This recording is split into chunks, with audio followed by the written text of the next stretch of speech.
하나님의 말씀 같이 하겠습니다. 오늘 하나님의 말씀은 창세기 35장 1절부터 8절까지 말씀을 가지고 베델로 올라가자라는 제목으로 말씀을 전하기 원합니다. 교독하도록 하겠습니다. 하나님이 야곱에게 이르시되 일어나 베델로 올라가서 거기 거주하며 내가 내 형 에서의 낯을 피하여 도망하던 때에 내게 나타났던 하나님께 거기서 제단을 쌓아라 하신지라. 야곱이 이스라엘 사람과 자기와 함께한 모든 자에게 이르되 너희 중에 있는 이와 신상들을 버리고 자신을 생각하게 하고 너희의 의도를 바꾸어이라. 우리가 일어나 베델로 올라가자. 내 환난 날에 내게 응답하시며 내가 가는 길에서 나와 함께 하신 하나님께 내가 거기서 제단을 쌓으려 하노라 하매 그들이 자기 손에 있는 모든 이와 신상들과 자기에게 있는 귀고리들을 야곱에게 주시니라. 야곱이 이것들을 그에게 뭉쳐 장사기나무에 묻고 그들이 떠났으나 하나님이 그 사면 고을들로 크게 두려워하게 하였으므로 야곱의 아들들을 추격하는 자가 없었더라. 야곱과 그와 함께한 모든 사람이 가나안 땅 루스 곧 베델에 이르고 그가 거기서 제단을 쌓고 그곳을 엘 베델이라 불렀으니 이는 그의 형의 낯을 피할 때에 하나님이 거기서 그에게 나타나셨음이더라. 리브가가 굶어 드보라가 죽음에 그를 베델 아래에 있는 상수리 나무 밑에 장사하고 그 나무 이름을 알론 다굿이라 불렀더라. 아멘. 네, 제가 두 번에 걸쳐서 아브라함과 이삭에 대한 설교를 말씀을 같이 나누었습니다. 그래서 아브라함에 대한 설교를 하면서 아브라함과 아브라함의 조카 롯에 대한 말씀을 하면서 하나님께서 아브라함에게 이렇게 말씀하셨습니다. 너는 눈을 들어 동서남북을 바라보라. 자, 이 말씀은 뭐냐면은 하나님 눈을 들어서 하나님의 비전을 바라보라는 그런 말씀입니다. 그리고 지난주에는 제가 그 예정의 축복이라는 제목으로 말씀을 전하면서 하나님의 나라를 상속받으라 하면서 제가 이렇게 말씀을 전했습니다. 우리 하나님께서 우리 자녀들에게 하나님의 자녀들에게 주신 축복권과 장자권을 깨닫고 그것을 받아 누리는 은혜가 있기를 원합니다 하면서 제가 이렇게 말씀을 전했던 것입니다. 자, 오늘은 제가 야곱의 이야기를 좀 하려고 합니다. 그래서 오늘 야곱의 이야기, 오늘 사실 설교 말씀의 주제는 이 내용은 주제에 나와 있습니다. 주제가 뭐냐면은 베델로 올라가자 그겁니다. 베델로 올라가자. 오늘 하나님께서 이 야곱의 삶을 통해서 우리에게 말씀하십니다. 너희들이 베델로 올라가야 한다. 이렇게 말씀하시는 것입니다. 자, 오늘 그래서 이 말씀의 배경을 좀 먼저 살펴보기 원합니다. 우리가 다 알듯이 야곱이 이제 형 에서의 칼날을 피해서 닷단 아람으로 이 땅으로 도망갑니다. 그 땅은 하란입니다. 하란. 그 땅에 도망갔다가 이제 다시 이제 자기 고향으로 돌아가는 여정 속에 있습니다. 근데 돌아가는데 자기가 출발했던 땅은 헤브론이거든요. 그 땅으로 가다가 중간에 세겜이라는 그 곳에서 멈춰 서게 됩니다. 제가 지도를 한번 같이 보도록 하겠습니다. 자, 여기가 세겜입니다. 세겜에서 지금 멈춰 섰습니다. 여기 지도를 보시면은 닷다라는 저 위에 지방입니다. 그래서 우리가 아브라함을 볼 때 아브라함이 저 하란 땅을 떠나서 이 브엘세바 옆에 있는 헤브론 길앗 아르바라고 하죠. 이 헤브론 땅으로 이동했습니다. 이 거리가 직선거리로는 한 900km 정도 되는데 도보로는 한 1000km 정도 된다고 합니다. 상당히 먼 거리입니다. 우리가 서울하고 부산사를 두 번을 왔다 갔다 왕복할 수 있는 그런 거리입니다. 그런데 아브라함이 하란 땅을 떠나서 이 헤브론 땅에 정착했고 다시 그 아들 이삭의 부인을 얻기 위해서 종을 보냈는데 어디로 보냈죠? 이 하란 땅으로 다시 보냈던 것입니다. 자, 왔다리 갔다리입니다. 자, 그리고 다시 그 리브가가 저 하란 땅을 출발해서 어디로 왔습니까? 이 헤브론 땅으로 오게 된 것입니다. 그리고 나서 그 이삭의 아들 야곱이 자기 형의 그 칼날을 피해서 도망했던 곳이 어디입니까? 다시 저 위로 환란 땅으로 자기 삼촌 집으로 도망하게 된 것입니다. 왔다 그러니까 왔다리 갔다리 계속 한 것이죠. 그리고 나서 지금 오늘 본문에 나오듯이 거기서 20년 동안을 살았다가 이제는 드디어 이제 야곱이 거기서 출발해서 내려오는 길에 갔던 길로 가지 아니하고 이렇게 이 옆으로 우회해서 내려오는데 여기에 바로 야복강이 있습니다. 야복강. 그 강에서 이제는 야곱이 위기를 만나게 되죠. 자기 형이 온다는 소식을 듣고 이제 형이 자기를 잡아 죽이겠구나. 그런 위기를 만났던 곳이 바로 야복강인데 거기서 다행히 하나님께서 은혜를 베푸셔서 그 땅의 위기를 피하게 됩니다. 그리고 나서 원래는 이 헤브론으로 돌아가야 되는 고향으로 원래 돌아가야 되는데 그렇게 가지 않고 세겜성에 이게 머물게 됐던 것입니다. 자, 성도 여러분, 왜 야곱이 자기 고향까지 내려가지 않고 또 베델로 올라가지 않고 왜 세겜성에 머물게 되었을까요? 네, 두 가지 이유가 있습니다. 첫 번째는 이 야복강가에서 그 형 에서와 화해를 하기는 했지만은 형 에서의 마음이 언제 변해서 자기를 죽이게 될지를 몰랐기 때문에 그것이 두려웠던 것입니다. 야곱은 그것이 두려웠어요. 그래서 그 두려움 때문에 도저히 이 밑으로 내려갈 수가 없었던 것입니다. 창세기 33장에 보면은 그 에서가 화해를 하고 나서 자 우리 같이 우리 세일산으로 가자, 세일 지방으로 가자, 나랑 같이 가자 했을 때 야곱이 거기서 거절합니다. 아니에요, 형부터 먼저 가세요. 왜 그랬습니까? 형이 또 마음이 변해서 또 자기를 또 죽일까봐 겁이 났기 때문입니다. 그래서 형이 무서웠기 때문에 형이 사는 이 세일산과 잘 많이 떨어진 이 세겜성에 멀찌감치 떨어져서 자리를 잡게 되었던 것입니다. 자, 이것이 첫 번째 이유고요. 자, 두 번째 이유는 무엇인가? 바로 이 세겜성의 그 성의 그 세속적인 도시의 유혹을 받아서 거기에 빠졌던 것입니다. 이 세겜성은 그 당시에 이 가나안 지역에서 가장 교통이 활발하고 발전된 도시였습니다. 교통이 요지였어요. 그래서 그 도시가 굉장히 크게 발달하고 경제적으로 풍요로운 도시였는데 그곳에 우상이 많았다는 것을 볼 때 우리는 그것을 깨달을 수 있습니다. 다시 말해서 이 야곱과 그의 가족은 이 세겜성 정말 세속 도시의 유혹에 빠져버린 것이죠. 그리고 그 세겜성의 근처에 거하면서 그 세겜성 사람들에게 있었던 우상 숭배의 영향을 받아 그들도 우상 숭배에 빠져버리게 된 것입니다. 이 두 가지 이유 때문에 그는 더 이상 고향으로 가지 않고 세겜성에 지금 머물러 있었던 것입니다. 자, 그럴 때 세겜성에 머물고 있었을 때 오늘 저희가 읽지 않았지만 어떤 일이 그 당시에 일어났습니까? 야곱의 딸 디나가 강간을 당하는 일이 일어났던 것입니다. 그가 그 땅에 머물러 있을 때 그 가족에게 그 가정에게 큰 어려움이 닥친 것입니다. 그 딸 디나가 강간을 당하게 된 것입니다. 여기 34장 2절 말씀을 같이 한번 읽어봅시다. 시작. 휘 족속 중 하모니 아들 그 땅의 주장 세겜이 그를 보고 끌어들여 강간하여 욕되게 하고, 예, 이렇게 기록되어 있습니다. 자, 그 딸 야곱의 딸 디나가 세겜성에 놀러 갔다가 욕을 보이게 되는 일이 지금 일어났습니다.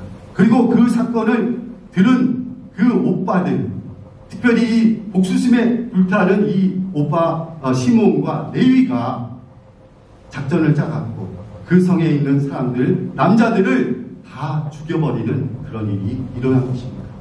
그것 때문에 그 가족과 야곱의 가족이 큰 위기에 봉착하게 된 것을 우리는 보게 됩니다. 이 야곱은 이 일을 보면서 지금 굉장한 그 위기를 느끼고 있습니다. 여기 보니까 34장 30절에 야곱이 이렇게 말합니다. 야곱이 시몬과 레위에게 이르되 너희가 내게 화를 끼쳐 나로 하여금 이 땅의 주민 곧 가나안 족속 브리스 족속에게 악취를 내게 하였도다. 나는 수가 적은즉 그들이 모여 나를 치고 나를 죽이리니 그러면 나와 내 집이 멸망하리라. 지금 쫄딱 망하게 된 위기 앞에 지금 직면하게 된 것입니다. 자, 야곱이 고향으로 가지 않고 세겜성에 머물렀을 때 이렇게 큰 역경을 만나게 된 것입니다. 이때 하나님이 야곱에게 나타나서 너는 세겜성을 떠나 베델로 올라가라고 지금 명령하고 계시는 것입니다. 오늘 35장 1절 말씀을 우리 한번 큰 목소리로 한번 읽어보겠습니다. 시작. 하나님이 야곱에게 이르시되 일어나 베델로 올라가서 거기 거주하며 내가 내 형 에서의 낯을 피하여 도망하던 때 내게 났던 하나님께 거기서 제단을 쌓아라 하신지라. 아멘. 자, 그러면은 하나님이 세겜성을 떠나 베델로 올라가라고 명하셨는데 이 세겜성을 떠나 베델로 올라가라 명한 이 뜻이 의미가 무엇인가? 저는 그것을 오늘 세 가지로 살펴보려고 합니다. 자, 첫 번째, 베델로 올라가라고 말씀하신 그 뜻은 예배의 회복을 의미합니다. 자, 우리 다 같이 한번 따라서 하시기 바랍니다. 예배를 회복하자. 예배를 회복하자. 하나님께서 베델로 올라가라 명하시면서 그곳에 단을 쌓으라고 말씀하셨습니다. 이 단을 쌓으라고 말씀하신 것은 바로 예배를 드리라는 말씀입니다. 예배를 회복하라는 말씀입니다. 지금 야곱의 가족은 우상 숭배와 세속 도시의 세겜성의 그 삶에 빠져서 예배를 잊어버린 것입니다. 하나님께서 그 불신앙과 우상 숭배의 자리를 떠나서 지금 예배하는 자리로 나아가라고 지금 말씀하시는 것입니다. 그래서 그 말씀에 순종해서 지금 야곱은 그 가족들에게 이렇게 말을 합니다. 우리 베델로 올라가자. 이렇게 말을 하는 것입니다. 여기 35장 3절 말씀 우리 같이 한번 읽어봅시다. 시작. 우리가 일어나 베델로 올라가자. 내 환난 날에 내게 응답하시며 내가 가는 길에서 나와 함께 하신 하나님께 내가 거기서 단을 쌓으려 하노라 하매. 자, 하나님께서 올라가라 명하셨고 그것을 이제 명령받은 야곱은 깨닫고 결심했습니다. 이제 우리가 베델로 올라가야 하겠다. 그렇게 결심하고 베델로 올라가려고 한 것입니다. 이 베델이란 이 말, 이 히브리어로 뭐죠? 하나님의 집이라는 뜻입니다. 하나님의 집. 자, 그래서 영적으로 볼 때 베델은 교회를 의미하는 것입니다. 교회. 그래서 오늘 우리가 하나님께서 베델로 올라가라는 그 말씀 속에는 영적인 회복, 예배의 회복, 교회의 중심의 삶으로 돌아가라고 말씀하신 것과 같다고 할 수 있습니다. 자, 그리고 이 베델은 또 어떤 곳입니까? 바로 야곱이 하나님을 만났던 장소였습니다. 하나님이 그 베델에서 그 야곱을 만나 주셨던 것입니다.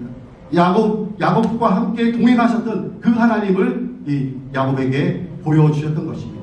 그래서 야곱은 그 꿈속에서 하나님을 만나고 이제 고백합니다. 28장 16절에 이렇게 고백합니다.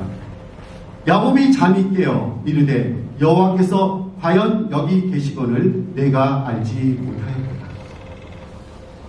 깨달은 거예요. 늘 자기의 삶 속에 동행하고 계셨던 하나님이 옆에 계셨다는 것을 그 꿈속에서 하나님의 임재를 경험하고 나서 깨닫게 된 거예요. 하나님이 과연 여기 계셨구나. 그 하나님을 만난 장소가 바로 이 베델인 것입니다. 그러면서 앞에도 야곱이 고백하지 않습니까? 내가 가는 길에서 나와 함께 하신 하나님, 그 하나님을 지금 야곱이 이 베델에서 만났던 것입니다. 오늘 우리의 삶에도 하나님이 늘 우리와 함께 동행하십니다. 여러분, 그것을 깨닫는 은혜가 있기를 간절히 원합니다. 오늘 예배를 통해서요, 정말 하나님이 나와 함께 하시고 나와 동행하시는 그 하나님을 발견하는 귀한 은혜가 있기를 주님의 이름으로 축원합니다.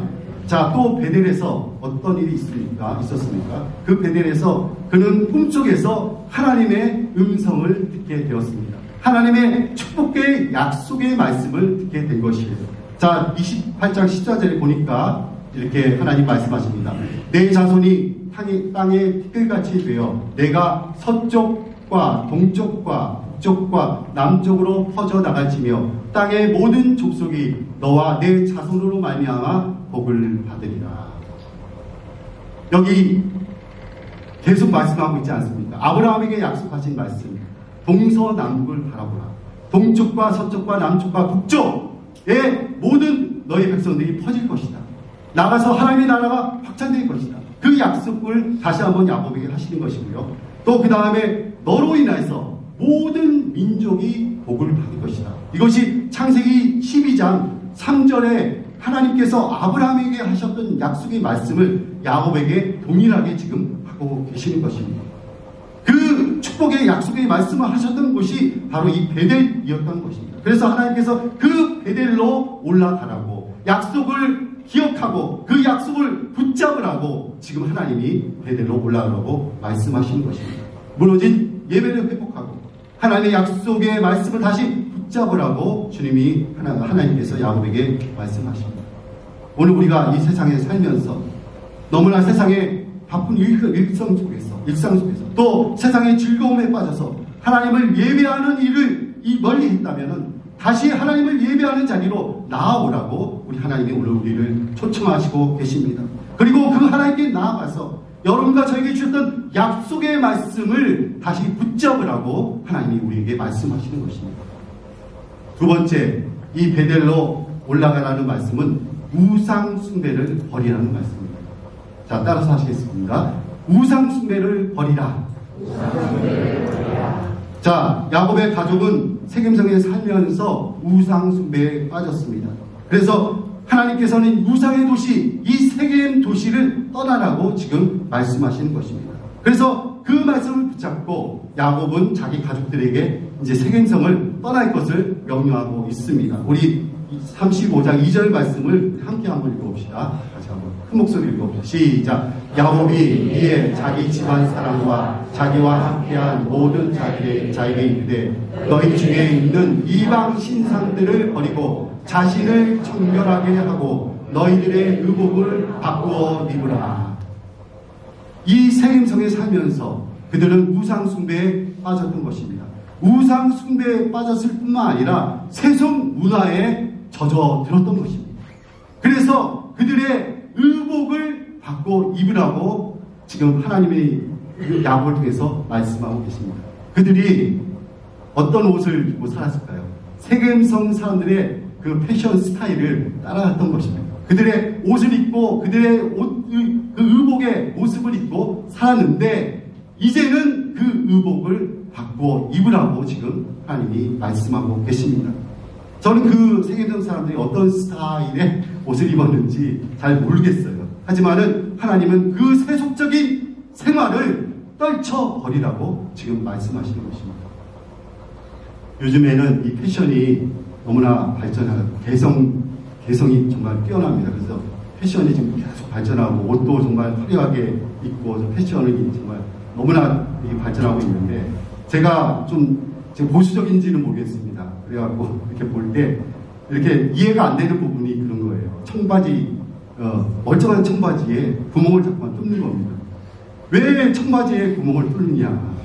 멀쩡한 청바지. 그래갖고 구멍을 뚫고 막 이거를 이렇게 낡은 것으로 이렇게 만들어가갖고 그게 다 유추하게 이렇게 얘기하면 좀 죄송한데 누더기 같이 이렇게 해갖고 그거를 이렇게 입습니다. 근데 그 옷을 만들어내는 과정 속에 얼마나 많은 전기와 이 물이 사용되는지 모르겠습니다. 그래서 그런 패션을 그런 청바지를 뭐라고 말하냐면 디스토레이드 진이라고 부른다고 해요. 디스토레이드 진. 그렇게 부른다고 해요. 근데 그것을 만들기 위해서는 레이저를 이렇게 쏴서 이렇게 옷을 찢는다고 합니다. 그래서 전기가 많이 들고 또 그 다음에 그것을 이렇게 하기 위해서 헌옷처럼 보이기 위해서 스톤 와싱이라는 것을 하고 돌을 집어넣어서 막 와싱을 하고 그 다음에 산처리를 하게 되는데 이런 물을 많이 쓰고 화학약품을 많이 쓰게 된다고 합니다. 그래서 결국 그것이 환경 자연 오염의 이렇게 원인이 된다고 합니다. 그리고 그 모래를 고압으로 쏘아서 바지를 인위적으로 마모시키는 제가 죄송합니다. 샌딩 플라스틱 이런 기술을 사용한다고 해요. 샌딩 플라스틱. 그래갖고 이제 사실은 비싼 돈을 주고 이게 낡은 헌 바지를 사서 입는 겁니다. 예, 그래갖고 저는 그걸 보면서 아예 그럴 거면은 아예 이 빈티지 샵에 가서 그 빈티지 헌 옷을 사 입으면 좋지 않을까. 그리고 또 중고 상점에 가서 중고 옷을 사서 입으면 되지 않을까. 이런 속으로 생각했는데 겉으로 얘기한 적은 한 번도 없어요. 근데 이렇게 얘기하면 벌써 저는 이미 나이가 된 사람입니다. 꼰대가 된 거예요, 이미. 이제 그런 얘기를 우리 청년들 앞에서 하면 절대 안 됩니다. 패션이에요, 패션. 어쨌든 간에 이런 의복의 문화가 있어요. 의복의 문화가 있고. 그래서 세상 옷을 입고 있는 것을 지금 벗어버리라고 지금 하나님이 말씀하시는 것입니다. 자, 우리 본문으로 돌아와서 야곱은 가족들에게 우상 숭배를 청산할 것을 강력하게 지금 요구하고 있습니다. 오늘 본문 35장 4절에 보니까 그들이 자기 손에 있던 모든 이방 신들과 자기 귀에 있던 귀고리들을 야곱에게 주는지라. 야곱이 그것들을 세겜 근처 상수리 나무 아래에 묻고 그들의 손에 우상들이 있었습니다. 그것들을 다 가져왔고 귀에 우상과 관련된 귀고리들을 하고 있었어요. 그것들을 또 다 가져와서 그것들을 땅에 묻었습니다. 무엇을 의미합니까? 세속에 물들고 우상 숭배에 물들었던 그 삶을 청산하는 것을 의미하는 것입니다. 세속적이고 또 우상 숭배에 찌들었던 그런 삶을 청산하고 베델로 올라가라고 지금 하나님이 말씀하고 계시는 것입니다. 과거의 우상 숭배와 세속에 물든 삶을 청산한 것입니다. 하나님께서 오늘도 우리들에게 세겜섬을 떠나 베델로 올라가라고 말씀하십니다. 우리의 삶 속에 있는 보이지 않는 우상 숭배들을 다 버리고 그리고 우리도 알지 못하는 사이에 세속에 물들어 있던 그런 모습들을 다 버리고 거룩으로 옷을 입고 하나님의 예배의 자리 베델로 올라가라고 우리에게 말씀하시는 것입니다. 돈 우상, 만물 우상 다 버리고 또 세속적인 삶에서 떠나라고 하나님이 우리에게 말씀하시는 것입니다. 자, 세 번째, 베델로 올라가라는 뜻은 무엇인가? 베델로 올라갔을 때에 하나님께서는 야곱에게 새로운 축복을 주셨습니다. 자, 저를 따라서 하시기 바랍니다. 참 복을 받으라.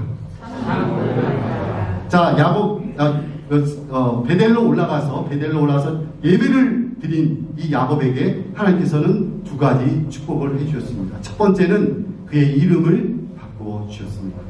두 번째는 그가 첫 번째 베델에서 만났던 하나님의 약속의 축복의 말씀을 새롭게 하시면서 새로운 사명을 그에게 주셨던 것입니다. 자, 오늘 본문 첫 번째는 하나님께서 그의 이름을 이제 바꾸어 주십니다. 오늘 본문 9절 10절을 우리 같이 한번 읽어보겠습니다. 시작. 야곱이 paddan 아람에서 돌아오매 하나님이 다시 야곱에게 나타나사 그에게 복을 주시고 하나님이 그에게 이르시되 내 이름이 야곱이지만은 내 이름을 다시는 야곱이라 부르지 않겠고 이스라엘이 내 이름이 되리라 하시고 그가 그의 이름을 이스라엘이라 부르시고. 여기 9절에 내게 복을 주시며 이제 약속의 말씀을 하고 계십니다. 그러면서 이름을 바꿔주셨는데 이미 하나님께서 약복강 가에서 야곱이 천사와 겨루어 정말 씨름했을 때 하나님께서 이미 그에게 이스라엘이라 이름을 주셨습니다. 오늘 그 창세기 32장 28절에 보니까 그가 이르되 내 이름을 다시는 야곱이라 부를 것이 아니요 이스라엘이라 부를 것이니 이는 내가 하나님과 및 사람들과 겨루어 이겼음이니라. 이미 하나님께서 그에게 이스라엘이라는 이름을 주셨어요. 하지만은 지금까지 그 이스라엘이라는 이름을 주시긴 했지만 그것을 사용하지는 않았던 것입니다. 그 약속이 실행되지가 않았어요. 이제 야곱과 그의 가족이 세겜섬을 떠나서 우상 숭배를 버리고 세속적인 삶을 청산하고 예배를 갱신하여 하나님 앞에 진정과 성령으로 신령과 진정으로 예배를 드렸을 때에 그제야 비로소 그제야 비로소 이스라엘이라는 이름을 불러주셨던 것입니다. 하나님께서 우리에게 그리스도인이라는 이름을 주셨습니다. 하지만 무늬만 그리스도인일 수는 없는 것입니다. 무늬만 그리스도인일 수는 없고 우리의 삶에 있는 우상을 다 버리고 세속적인 삶을 청산하고 예배를 갱신하여 예배의 자리로 진정과 성령과 진리로 진정한 예배를 드릴 때에 그제서야 그리스도인이라 칭함을 받을 수 있는 것입니다. 진정한 그리스도인이라 칭함을 받을 수 있는 것입니다. 자, 두 번째, 베들로 올라간 야곱에게 하나님께서 두 번째 축복을 주셨습니다. 그것은 뭐냐면 민족들의 총회를 또 하나님의 백성의 공동체를 이룰 것이고 그리고 너의 허리에서 왕들이 태어날 것이다. 이렇게 왕족이 태어나는 이 축복을 해주십니다. 오늘 본문 35장 11절 한번 같이 한번 읽어봅시다. 시작. 하나님이 그에게 이르시되 나는 전능한 하나님이라 생육하며 번성하라. 한 백성과 백성의 총회가 내게서 나오고 왕들이 내 허리에서 나오리라. 아멘. 여기 한 백성과 백성들의 총회가 나오는데 이것이 무엇인가? 자, 이것을 NIV 성경에서는 한 민족과 민족들의 공동체로 이렇게 번역하고 있습니다. A nation and a community of nations 이렇게 되어 있습니다. 그러니까 민족들의 공동체의 축복, 다시 말해서 하나님의 나라의 축복을 너에게 주겠다. 그 민족들의 공동체에는 all nations, 모든 민족이 다 포함되는 거예요. 이방 민족과 포함해서 모든 민족의 공동체를 너가 이룰 것이다. 그것을 예언해 주셨습니다. 축복해 주셨습니다. 그리고 내 허리에서 왕이 태어날 것이다. 자, 이것은 무슨 축복인가? 이스라엘 백성들에게 하나님이 왕권의 축복을 주신 것을 의미하는 것입니다. 왕권, 너의 자손에서 왕이 태어날 것이다. 정말로 야곱의 자손, 유다의 자손에서 누가 태어났죠? 다윗 왕이 태어났습니다. 그리고 다윗 왕의 후손에서 누가 태어났습니까? 예수 그리스도가 태어나게 된 것입니다. 그 왕권의 축복을 너에게 주겠다. 이 야곱에게 축복해 주셨습니다. 하나님께서는 우상 숭배와 세속 문화를 떠나 예배를 회복한 자들에게 그리스도인이라는 이름을 우리에게 부여해 주십니다. 그리고 그에게 또 축복해 주십니다. 하나님의 백성의 공동체, 교회를 이루고 그리고 그 교회에 하나님의 왕권을 회복시켜 주시는 것입니다. 이 왕권은 하나님의 자녀의 왕권입니다. 그리고 왕이 되신 예수님이 제자들에게 주셨던 권세를 말하는 것입니다. 자, 이 왕권, 하나님이 우리에게 주셨던 왕권과 그리고 제자들에게 주셨던 이 권세를 사용해서 우리는 세상에 끌려다니는 자들이 아니라 하나님의 말씀으로 세상을 다스리고 지배하는 그런 은혜가 있기를 간절히 원합니다. 그것이 왕권이에요. 돈에 끌려다니는 것이 아니라 돈을 지배하고 사는 것이 바로 왕권입니다. 그리고 세상 문화에 끌려다니는 것이 아니라 하나님의 왕권을 가지고 세상 문화, 세속 문화를 하나님의 문화로 변화시키는 그 일을 하는 것이 바로 하나님의 왕권입니다. 그 왕권을 소유하는 여러분과 저가 되기를 간절히 원합니다. 하나님의 그 왕권이 회복되는 은혜가 저희들에게 있기를 간절히 원합니다. 자, 말씀을 마무리하겠습니다. 오늘 야곱의 삶의 여정을 통해서 하나님의 메시지를 발견하기 원합니다. 그는 고향으로 가는 길에 베델로 올라가지 않고 세겜성에 머물렀습니다. 그 세겜성에 머무르면서 우상 숭배와 세속 문화에 물들어 버리고 말았습니다. 그 일로 인해서 그의 가정에 큰 환난과 위기가 닥쳐오게 되었던 것입니다. 그래서 하나님께서 이제는 야곱에게 말씀하십니다. 세겜성을 떠나 베델로 올라가라. 오늘 베델로 올라가라는 이 말씀 세 가지 의미가 있다고 제가 말씀드렸습니다. 첫 번째, 불신앙의 자리에서 예배의 신앙을 회복하라는 말씀입니다. 베델로 올라가라. 두 번째, 베델로 올라가라는 뜻은 우상 숭배를 버리고 세속 문화에 젖어 있는 그 삶을 떠나서 하나님께로 나아가라는 뜻입니다. 세 번째, 그렇게 나아갔을 때 하나님께서 우리에게 새 이름을 주시고 새 사명, 하나님의 나라의 사명을 우리에게 주시고 왕권의 축복을 우리에게 주신다고 약속해 주시는 것입니다. 하나님의 백성의 공동체 축복과 공동체의 축복과 왕권을 우리에게 주시는 것입니다. 오늘 우리에게도 하나님께서 세속 도시를 문화를 떠나 베델로 올라가라고 명하십니다. 먼저 예배의 자리로 나아가서 영성을 회복하고 우상 숭배와 세속적인 삶을 청산하라고 말씀하십니다. 그리고 세속적인 옷을 벗어버리고 너희가 거룩으로 옷을 입으라고 말씀하십니다. 정말 그러했을 때 하나님의 백성의 공동체가 또 이루어질 뿐 아니라 하나님의 왕권이 회복되는 축복을 우리에게 주신다고 약속하셨습니다. 오늘 이 왕권을 가지고 세상의 유혹을 이기고 돈의 유혹을 이기고 돈을 지배하며 사는 하나님의 나라의 정말 백성들이 되기를 주님의 이름으로 축원합니다. 우리 따라서 하시기 바랍니다. 베델로 올라가자. 베델로 올라가자. 베델로 올라가자. 베델로 올라가자. 우리 주품의 찬양